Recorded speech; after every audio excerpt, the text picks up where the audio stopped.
ఆయన మరల కపెర్నహూములోనికి వచ్చెను.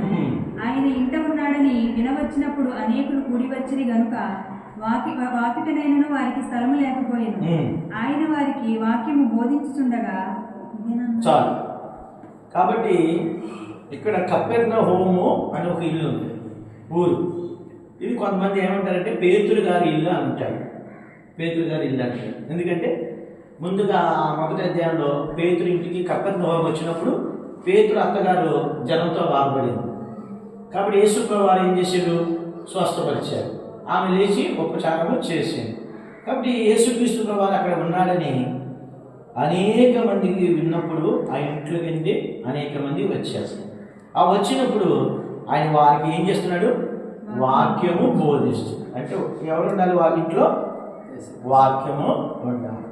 ఎందుకని వాక్యం ఉండాలి అంటే వాక్యము ప్రార్థన ఏం చేస్తుంది? పవిత్ర పరుస్తుంది. ఎందుకంటే భూమి నుండి వచ్చేది ప్రతిదీ శాపం. ఎందుకంటే దేవుడు భూమిని ఏం చేశాడు? శపించాడు. మరి భూమిలో వచ్చే ప్రతి పదార్థం కూడా శాపమే.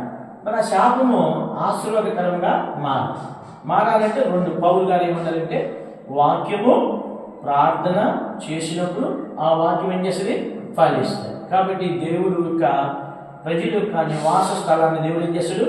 ఆశీర్వదిస్తాడు. ఎప్పుడు? దేవుడు మనలో ఉన్నప్పుడు, మన గృహంలో ఉన్నప్పుడు దేవుడు ఏం చేస్తాడు? ఇంటిని ఆశీర్వదిస్తాడు. అందుకే నీతిమంతుల యొక్క గుడారంలో ఆయన ఏమొస్తుందంట? రక్షణ గురించి సునాదం. ఒక మాట చూసి ముగిద్దాం. సంఖ్యాకాండంలో బిలాము అనేవాడు శపించడానికి వచ్చాడు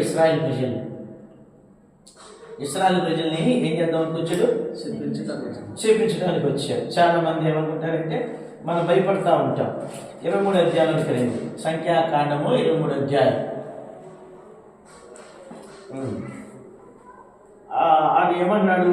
కళ్ళు మూసిపోయి 23 అధ్యాయం 7వ వచనములో మధ్య వచ్చిన మాట్లాడు చూడు, చదవండి. రమ్ము నా నిమిత్తం యాకోబును శపింపుము, రమ్ము ఇశ్రాయేలును భయపెట్టవలెను అని. ఏమని శపింపగలను? దేవుడు శపింపలేదే. ఏమని భయపెట్టగలను? దేవుడు భయపెట్టలేదే. ఆ దినాల్లో బిలాము అనేవాడు చాలా దుష్టుడు. వాడు ఒకటి శపించాడంటే శాపం, ఒకటి ఆశీర్వదించాడంటే ఆశీర్వాదం. కానీ ఆడేవాడు సోద ప్రవక్త. కానీ ఆడు వచ్చి ఇశ్రాయేలు ప్రజలను చూశాడు.